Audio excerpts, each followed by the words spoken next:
Today on the First Time Storytelling broadcast, my guest is Kurt Nelson. Kurt is president and founder of the Lenton Group. He is an innovative leader who helps companies use behavioral science to improve their employees' engagement and motivation. Kurt is here to share the story of the first time he went on a solo 21-day journey. Welcome to the broadcast, Kurt. Well, thank you for having me. I'm excited to be here. I am excited to hear your story. I love journeys. Okay, so let's frame your story a little bit. What inspired you to go on this journey?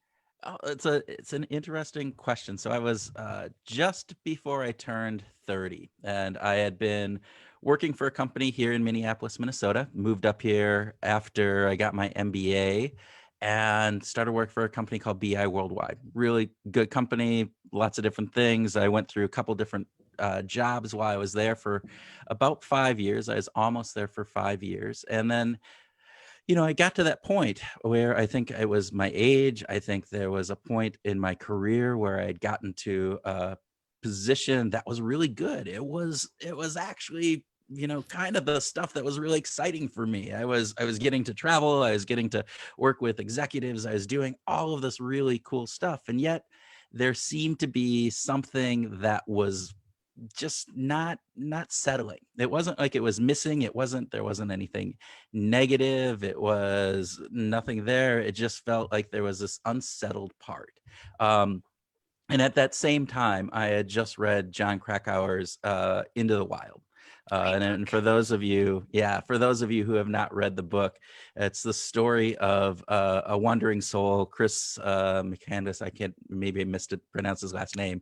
Christopher was the main character, and he was this kid who basically after college kind of disappeared. He kind of went on his own. He you know took all his money, burned his car in the middle of the desert, ended up going off into the wilds of Alaska, and ended up actually dying in out there. But he was out there for 100 and some days on his own, surviving, by getting his own food and variety of other things. But there was a Krakauer, the way he wrote it, it was this journey of self reflection, and a journey of like finding yourself by being, in the wild and by yourself. And so the book struck me. It really it hit a chord. And so I said, you know what? I can't go off and just journey into Alaska, into the wild, but I do have an opportunity here. And so I took whatever vacation I had, and I think I took an extra week off, and I was going to take a month off. And basically, I had no plans except for I was going to meet my girlfriend in San Francisco at about 21 days out. And and that was the inspiration. So. All right. Well, okay. So, how did you? So now you're inspired. You don't really have a plan other than you're gonna go. So you leave Minnesota, and what happened? Take us on your journey. Well, so this is the interesting piece. So throughout those times, so first off, I have to set up the thing too. And so at that point, um, I had a $600 Toyota Tercel that had holes in the floorboards. All right, so you're driving, and I could look out the passenger, like down in the thing, and I could see the road going by. Right, this was Oh this was my the car. Lord. It had an AM/FM radio at least, but there was no air conditioning. There was, I wasn't sure if it would make it to the next stop. So I basically packed up all this camping equipment, and what was interesting is I told people that I was doing this and that I was not, I had my cell phone with me, but it was turned off, so this was back, way back in 1997. So, cell phones weren't, you probably couldn't get reception in half the places I was going to be anyway. But I told them I was going to turn it off, and there was a distinct uh, reaction, and they came in two forms. So some people were like, wow, that is fantastic, I wish I could do something like that, good luck, tell me all about it when you get back. And others were like, are you crazy? Are you freaking crazy? This is what are you doing? um and so it was an interesting piece, but I did have a number of people who were kind enough to wish me well, and to go on that. And Did so I you have any fear around it? Did you like, "Ah, okay, this is not the best car. I am really going into the wild, into the unknown, doing this." I didn't. I think it was one of those things where you know what? If the car breaks down, it breaks down. It's part of whatever this journey will be, and I'll have to overcome whatever that issue is at that point. So That's awesome. yeah, I mean, I really didn't have that much. So I packed up my camping equipment, and the only things that I said is, look, I'm going to try to be away from people as much as possible. I'm going to camp and try to be out into that wilderness. And so I got in the car and drove west. And just again, it was every day I would kind of have an idea: am I going to stay where I am? Am I going to keep going? I'm going to figure that out. And what was really interesting, from my perspective, is that that first week, I, I was hoping to get all this wonderful, cosmic insight from the universe or whatever it was, and the first week it didn't happen. It was cool. I mean, I visited some cool places, went through South Dakota, was in the Badlands, which, if you've never traveled into the Badlands, it's just one of the most crazy landscapes in the entire probably globe. It feels otherworldly, and so I got to hike through the Badlands, went and was in Custer State Park, and then went into Wyoming, and hiked up these hills that are up there, and solitude. I mean, I was the only person in some of these campsites that I was in, and I didn't, but I didn't have what would be called that moment that I think I That was epiphany searching. you're waiting for. Exactly. The piece that was going on ended up, traveling down through Colorado and going up into the mountains there, and then down into New Mexico. And it wasn't until about that second week, and I don't know if there was any point that I can pick that was like, wow, here's my epiphany moment. But I think it was this general feeling of being isolated for that long and not really having a conversation with anybody else. So all of a sudden your brain starts working, right? You start having these conversations with yourself. And I didn't even, and again, that was the point. We, didn't have a cell phone. So I wasn't connected with the outside world in any way. If there was a world war going on, I would have been oblivious to it. Unless somebody came screaming through one of the campsites I was in. That would have been the only way I would have known. And I'm so it was, curious. Sorry, I'm curious. Did you find yourself going through the same thoughts over and over, or did you yourself going through a lot of thoughts? Like, what was the process that was happening? yeah, so that's a really good question, because I think there were a multitude of thoughts. Obviously, something had driven me to this. I thought I had a good job, and actually, I used this definition. Otherwise, I'd gotten to this point where I was on this road. The road was, straight, and I could see these mountains in the distance, and it was a pretty straight shot, and that's where I was going with my job. And so, you know, the thing that I realized, though, is that, was that really the road I wanted to be on? And so I think a lot of my thoughts were around that. A lot of my thoughts were around that job, and what did I want out of life from that job? A lot of thoughts were about relationships, and what did I want out of that? And a lot of thoughts were just about life in general, and who I was as a person, and various different things. And so the one thing I did do is I brought a journal. And again, I go back to that first week, and I looked at that journal not that long ago, and I realized that, the journaling in the first week is a lot of descriptive pieces around what I did. It was, where I was, what did I see, what did I experience that day.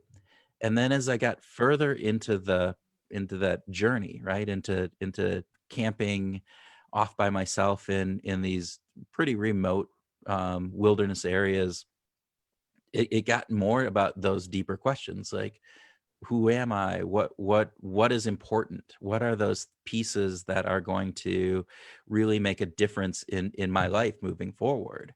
And I think it was just that ability to be able to go back and to think about those things. And so, to your point, I think there was a lot of, yeah, that thoughts in my head were the same thoughts over and over, but then there were also these thoughts that kind of shifted. And so you would go down that path and various different pieces with that. So that's kind of where that was going. You know, but going back to that journal and going into that piece, it was in New Mexico, which again, by the way, if you haven't traveled to New Mexico, it's one of the most gorgeous states in the country. The trees and the mountains that are up there are just absolutely breathtaking. The air is at least when I went there, and maybe it's the false memories that I've imparted on that, but it's felt like the air was fresher, and the you could see the stars at night that much more. But it was about that point where I started to realize that, you know what, when I go back, I can't go back to that job that I had. It was a great job. The company that was doing a nice thing, and I had opportunities galore, but it wasn't really what I realized it wasn't for me. Um, and as I got further into it, I realized some other things about who I was and what I wanted to do. And so it was this really introspective time where it got to be that second week and then getting into the third week. And I do remember going to Yosemite. So on again, the one thing I had to do was I had to get to San Francisco and meet my girlfriend at the time, who is now, by the way, my wife. But at that point, it was in Yosemite, and so I had just a few days left of being on my own, and I ended up writing. I wrote this whole piece about, like, what I wanted to do. The company that I wasn't going to get another job. I was going to start my own thing. What I wanted to do with that company, what I wanted to be as my kind of life output, and what I wanted to be as a person. And I think there was these moments in there that I felt. You were able to get past what everybody else kind of put on you, the ideas that we all take with us, like this idea of, well, you should be this, you should be that are from your parents, your teachers, your friends, whoever else, your boss, whoever is there. And because I was away from people for so long, and because I was away with the intent of kind of doing some self-reflection, I feel like, and again, this could be, looking back on your life with rose-colored glasses, that it allowed me this chance to peel back those layers and to get at some of the inner truths that were there.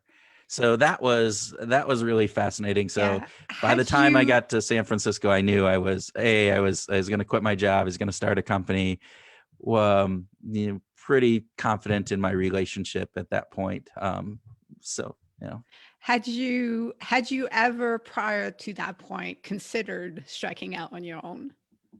no, Oh, no. I wow. mean, So really, it really just yeah, and I tell this, and people go, oh, you probably, I wasn't really an outdoor person. I mean, I was. I mean, don't take I we still go camping. We go canoeing up in the Boundary Waters up in Minnesota usually once a year.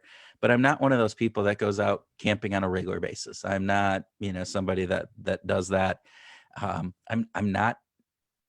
I mean, people consider me outgoing. I like people. I'm not, somebody who I just want to get away from people. I enjoy people's company. So being alone for that time is not something that I think was a desire on an ongoing basis. It's not who I am as an individual. So, sorry, I should have great answer, but I should have clarified my question. Strike out on your own in regards to business. Like, had oh, you ever oh, strike prior to out on that? that, the business part. I had, Okay. it is interesting. I'd actually, so this is another interesting part of this whole journey, because um my entire family, if I go back, my grandfathers, my father, everybody that was, even aunts and uncles, all worked for somebody. That was the thing you did. You worked for somebody. The only person in my family, my brother-in-law, who started his own company, ended up it going bankrupt. So it was, those Yeah. ideas of striking off on your own were a little different. But I had always had some sort of dream about that. I remember one of my good friends when I first started again at BI Worldwide, we made, 3 different, business. We were gonna have a rollerblading company that's selling rollerblades, and back, that was back in the 90s when rollerblades were big and hot and different things. And or we were gonna do this other, oh, I forget, it was some other sort of sport kind of thing that we were gonna start, some sport recreation league that we were going to do. And so I had these concepts, these ideas, but they were half-hearted at best. And I think they also always included somebody else. It was never me on my own. And this was this final Mm. decision that was, this is it. This is, you're going to go and you're going to do this. And you're going to try. And that was really a poignant realization that happened at that point. So Oh, I love it. I mean, I love how, you can identify week one, week two, week three, and the flow and the transition that was happening, and realizing that when you shed, like you yeah, said, all of the layers of what society, family, and everybody else has to say, when you shed those, you get to the core of who you are and what you want. And because you're not thinking about something and then bouncing off somebody else to get their opinions, right? Because I'm sure if you'd come to that conclusion somewhere, someone would have, seeded fear and concern and everything else, that because they had never done it, no one is seeding all of that. It's like you're coming to your conclusion with certainty on your own, and now you have your plan. And so as this is happening, and now you're in Yosemite, and you're outlining, your future, your life, your desires, what you want it to be, and it's coming time to go meet your girlfriend and come out of your 21-day journey. What what are all the feelings that are mixed together at that point? yeah. I mean, it's interesting. And again, hindsight from what, 25, 30 years ago now, uh, uh, 25 years ago. I know there was a mix of emotions. There was a, uh, this idea of seeing my girlfriend at this time and kind of invigorating back into society with people, which was welcome at that point. I'd been alone for a while. And so I hadn't had a conversation with somebody that lasted more than, is this $15 for the campsite? Okay, great, thank you. That was the extent of a conversation.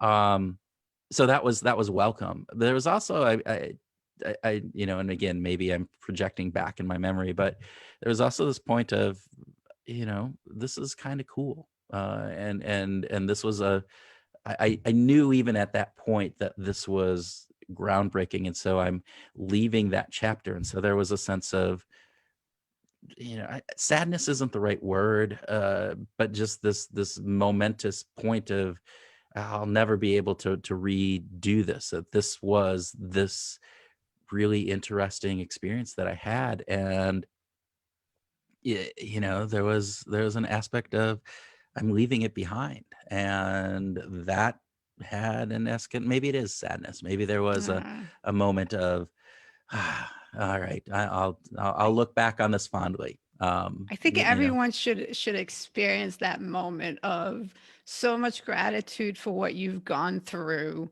excitement for what's awaiting you, but that moment where you don't want it to end, you want to move it into the next phase, and it's such a jubilation of, I don't think that's the word, of feelings. Sounds like a great word. I understood exactly what you meant when you said it.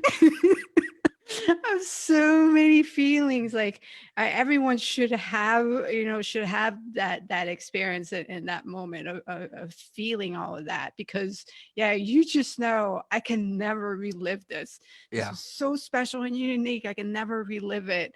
yeah. And it yeah.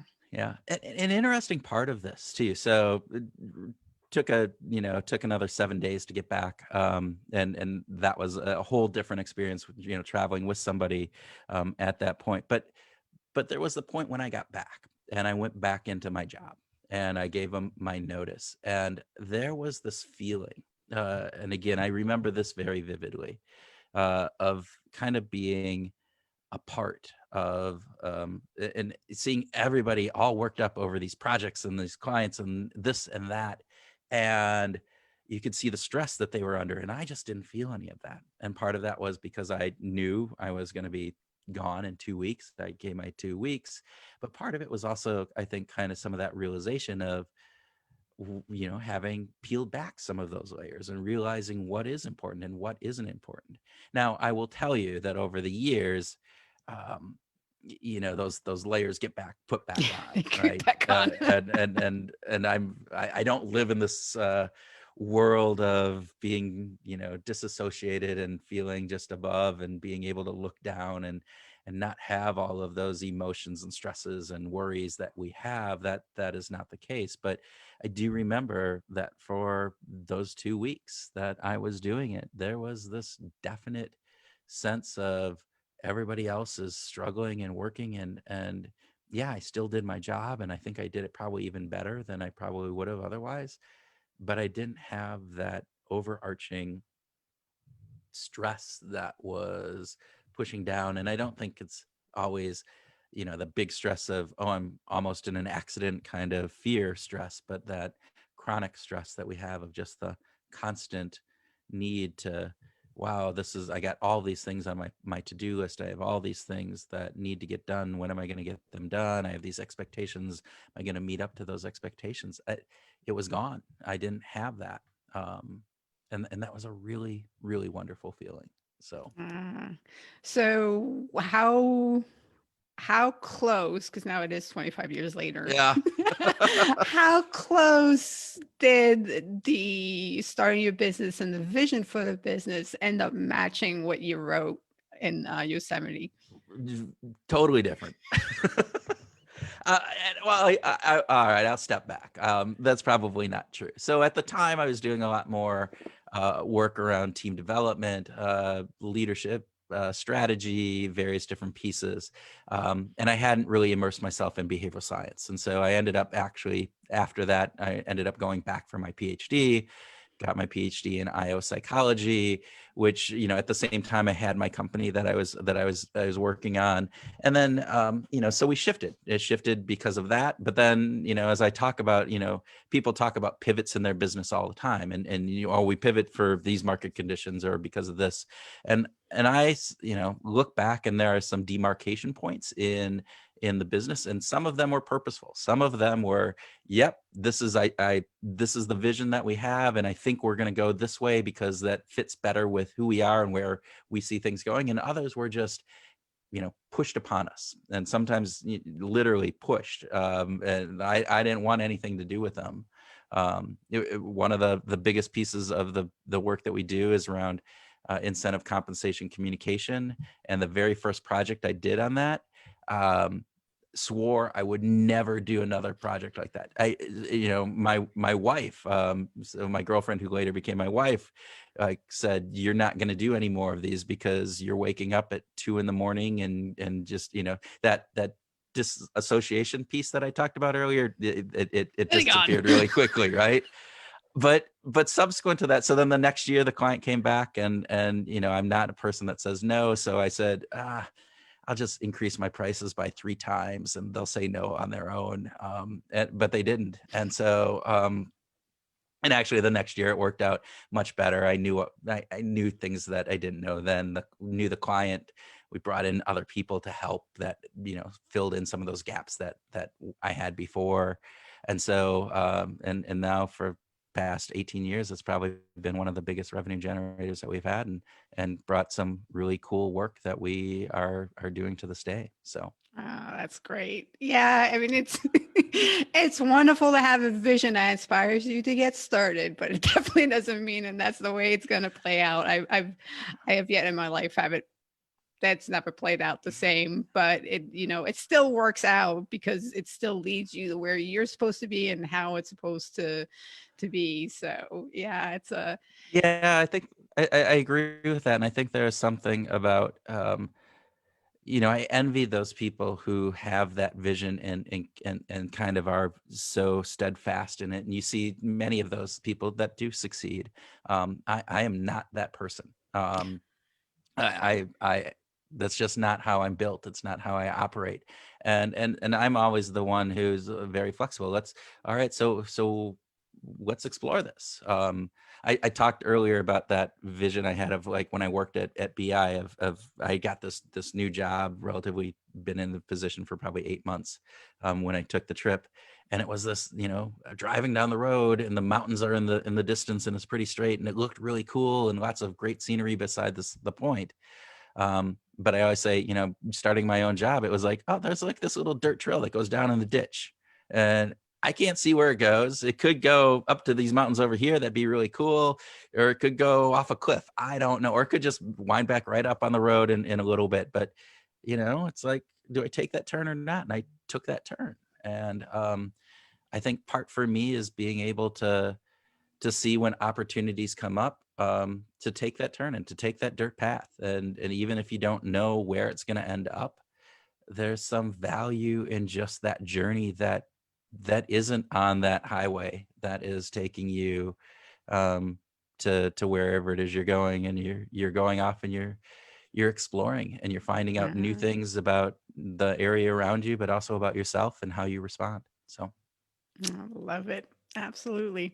Okay, so before we move into the first time lightning round, uh-oh.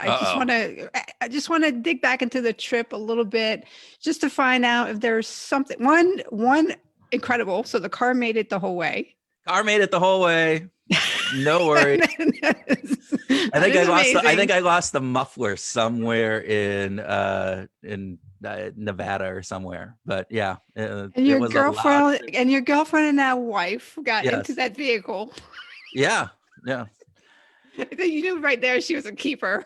Yeah. I picked her up on our first date in that vehicle, and I figured if she could, I didn't have to show up in that. Yeah. I had a nice car before that, got in an accident, it broke down. I had another car after that, it broke down, and I said, you know what? I don't need an expensive fancy car. I just need a car to get me from point A to point B. All Didn't know at right. that point it was going to take me, like 2,800 miles or whatever it was. But yeah. So, and I love how you went through the states that you've gone through and how beautiful they were and what you remember for that. Is there anything else out of that trip that was like memorable or like an event? Did you run into any bears? Did you have any like crazy complication or like a funny thing happen while you were out there? you know, uh, None of those fun stories, right? No, like crazy bears, no crazy thing. I mean, the one thing I do remember is, I'd pitch a tent and then I would go off hiking or do different things. And one time it was in Yosemite. I'd got my campsite, pitched my tent, and actually drove the car over to go see Half Dome. And then I came back and there's a big camper in my um, camping spot, right? And like my tent is like in the corner, but they're right there, and I'm like, whatever. Um, but that was That's that the that was only like thing that boring that story. It's tops the like, so that was the biggest thing I had. It's like I had to listen to those people talk all night. That was, Oh, wow. So it uh, was a yeah. I mean, there were. I will tell you that there was one point though where it was really cold, and this was in New Mexico. I was probably up pretty high in the mountains, pretty cold at night, and so I ended up waking up in the middle of the night and just being freezing cold. And so started a fire, um, ended up putting in some rocks into the fire. So it was up for probably a good hour and a half, probably at 11 to midnight or something at that point. And then I took those rocks and put them in a sock and put them in my sleeping bag, and that's how I slept through that really chilly cold night. ew, So nice. ruined Going ruined my socks forever, but that's all right. It allowed me to sleep. So that that was that it. made me do a flashback to movies where they put the coals, like back in the old days, where the servants would put the coals under the Yeah. the bedding. Yeah, I Um, was, and again, you look back on that and you go, that was, it's kind of a cool memory. But again, as behavioral science says, our memories, when we live things, we anticipate, the what we're doing. So I lived through this, like anticipating what it would be like, live through the actual experience, and then we live through the memories that we have. And so we kind of have those three versions of it. And I know at the moment it was that I hated it. It was this sucked, right? It was cold. I was tired. I couldn't sleep. It was miserable. Freaking putting hot rocks in my sleeping bag, and they were too high, and so even that was miserable time. Now I look back on it, it's very fondly. It's like, that was kind of a cool thing. And so yeah. It's much more romantic. Yeah, it sounds back. like you said, it's like, oh, the olden days when you do that, it's much more romantic than actually the real experience of it kind of sucked. So But it is the beauty of memories, and that we do get to use the red, I mean the rose rose-colored glasses, glasses, yeah. yeah, and look back. But it's one of the big reasons why I do the first time storytelling broadcast, is to do that, because whatever you're going through right now, some point it's going to be a story that you're going to tell in the future, and it's not going to be as bad at whatever it is right now. So remembering those things and making those associations of, you know what, that was horrible, but now I can laugh about it. I see it differently, and not taking yourself too seriously, and just enjoying the moment. And at least you had the good common sense of doing that. Like some people, probably including myself, I was just like froze through the night, and we're like, or got in the car, turn on the heat, just like try to adapt in some other kind of way. So Yeah. Yeah, I didn't know my $600 car would, if the exhaust would come in through all the holes in the floor. So I figured probably not the best thing to do. Otherwise, I probably would have done that. That's a much easier example of how to get done. Way to go. Oh, all right. So, this is great stories. So it is about time for the first time lightning round. Before we do that, how can people get in touch with you and learn more about what you do? Yeah, so obviously my email is kurt@lanterngroup.com if you want to just send me an email. I am on Twitter at What Motivates. LinkedIn, you can search for Kurt Nelson.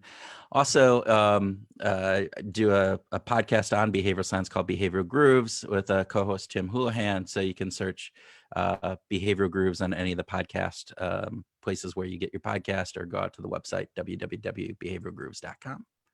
So Excellent. Awesome. Great information to be had on the podcast. So do go have a listen. All right. So it is time for the first time lightning round. So the way it works is I'm going to ask Kurt 10 different first time options. If it's something that you've done before, Kurt, you're going to say up. So similar to if you were on the app, you would swipe up. Something that you've never done, not interested, it's left. Something you've never done, would like to do, we go right and we add it to your list. okay. Okay. First one, attend a victory parade. So like a sports victory parade. Oh, I'm gonna have to swipe right on that one. Right. Yeah. And I'm I was gonna say some bad jokes about Minnesota sports. No, that's what I was gonna say. I've been a season ticket holder for the Minnesota Timberwolves for years and years and years, and every year they break my heart. And so I'm like going, yes, I want them to win, and I will gladly go down to that ticker tape parade or victory parade. So like, hey, I've swiped right. Make this happen, people. yeah, there we go. Maybe this is the cosmic change. Next year will be the year. Oh, well, I want to hear if that is the case. I have to say I don't follow basketball. I do follow football though. Yeah, well, and then again, we have the same issue there. So I've come close. The Vikings have come close, but just hey, 4 times to the dance and never win. So okay, next one. Bid in an auction. swipe up. Swipe up. What was the first thing you ever bid on? Oh, that's a good question. First thing, so I know there's been a number of silent auctions that I've gone to raise money for whichever different things. I know one of them was a guitar. So I have a guitar upstairs that I don't know how to play, but I thought it'd be really cool to get one and learn, and I just have never learned. And I do know that there was a live auction, and we got into, which is actually pretty fun when you're in that live auction kind of thing. And we got a weekend getaway for, us and another couple. And so that was cool. Oh, very neat. Okay. Enter a pet in a competition. Swipe left. When not a pet person, and would not put your No, pet through that. we have a cat and a dog. I love them. I just am not a pet competition person. Yeah. So Not okay.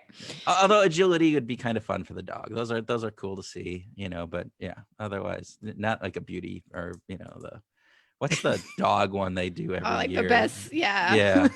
I don't get that. How do you tell that dog looks just, how do you tell that dog is better than the other dog? I don't get it, but that's me.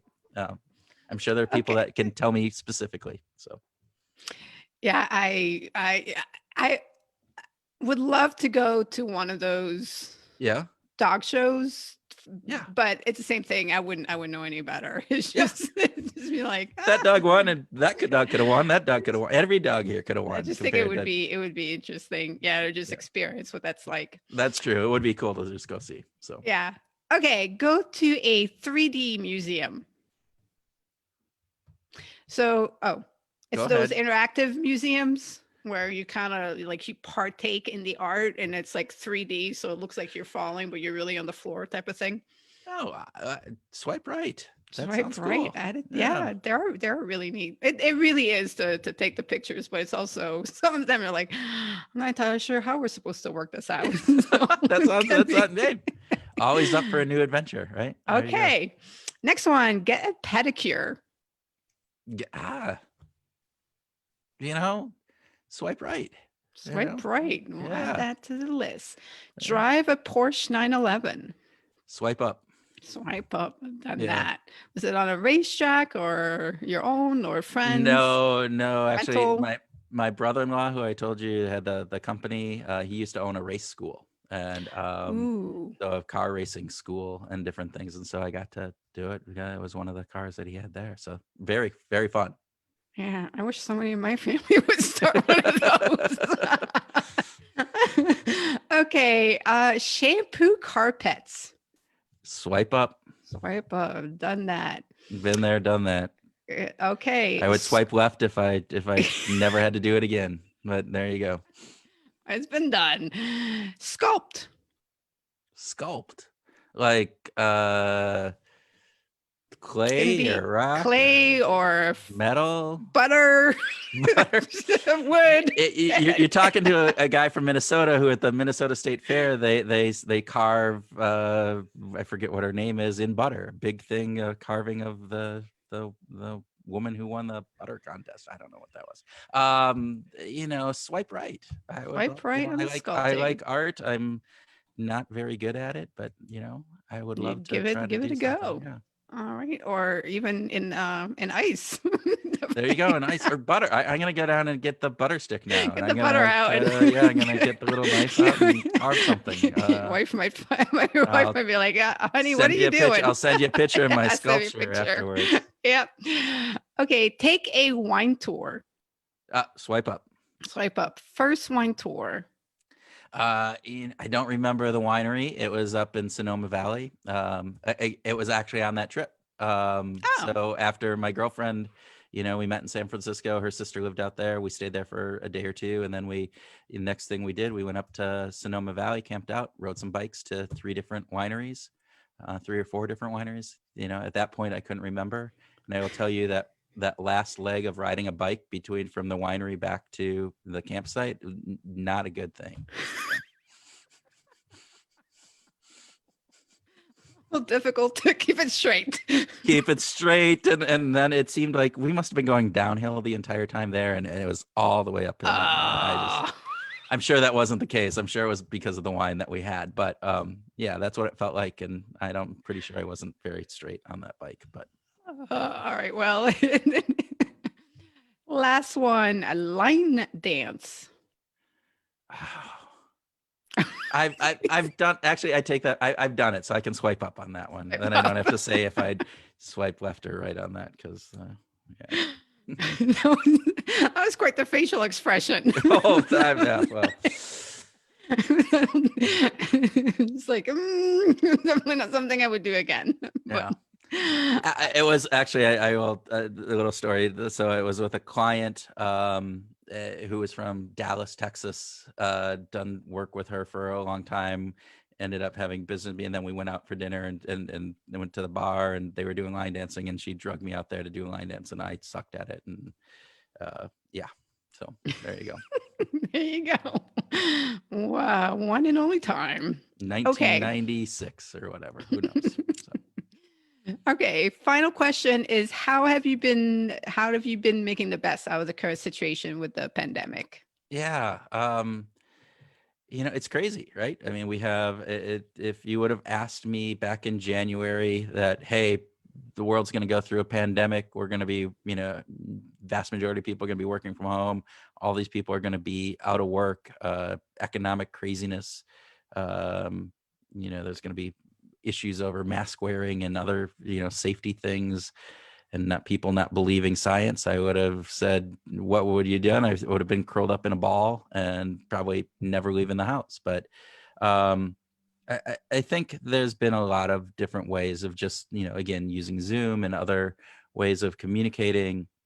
As part of the podcast that we did, we actually, when it shut down, so at the end of March, we ended up reaching out to a bunch of behavioral scientists to get their take on people's reaction. We had a couple episodes on toilet paper back. Remember when couldn't find toilet paper, and why the hoarding mentality? Toilet paper. What are the reasons that people would, the behavior and understanding the psychology behind why people thought it was needed to hoard, toilet paper.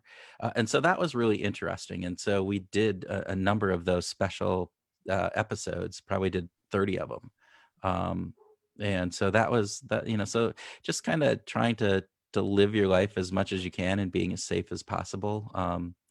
We've gone up, Minnesota's cabin culture. So we have a cabin up north. And so taking the family up there and getting away, which is really nice. Again, having a lake and being a little bit in wilderness. It's not necessarily deep wilderness, but having that is really, I think, important. So. So has there been a big shift of how you've done business for your company, or things? So, I mean, the only difference, so I've always officed out of my house. This is headquarters. My employees are all home up based, have always been.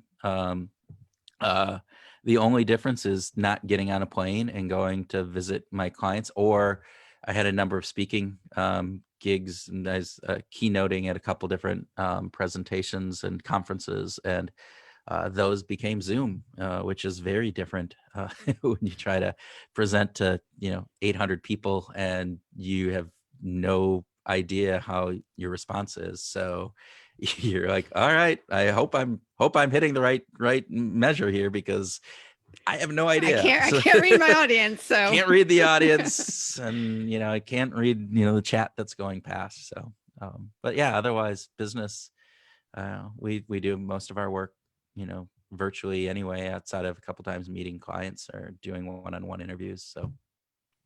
Oh, all right.